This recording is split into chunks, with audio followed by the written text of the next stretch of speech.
Bikin donat kampung ini enak lembut banget, kalian harus cobain, super gampang. Semua bahan lengkapnya aku tulis di kolom caption. Pertama aku masukin dulu bahan satu, lalu aku mixer pakai stand mixer dari Idealef. Dia ini kapasitasnya gede banget dan dia juga ini gagah ya, nggak cepet panas bun. Ada pengatur waktu digitalnya.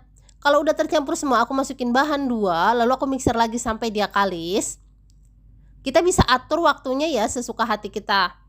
Udah kalis, lalu aku diemin selama 1 jam atau sampai mengembang 2 kali lipat, lalu aku kempesin. Next kita gilas biar udaranya keluar semua yang terjebak, lalu aku cetak deh kayak begini. Mau bulat-bulat juga bisa banget ya. Habis itu aku goreng di minyak panas. Aku pakai wokpen ukuran 32 cm dari Idealef. Dan ini gede banget ya bun, muat banyak sekali goreng. Dan juga pakai kompor induksi dari Idealef. Tinggal dicolokin aja, gampang banget pemakaiannya. Udah jadi. Tunggu dingin, habis itu aku kasih topping deh, sesuka hati aja. Jadi deh donat kampungnya, ini enak banget, satu resep bisa jadi 25-an. Yuk bikin.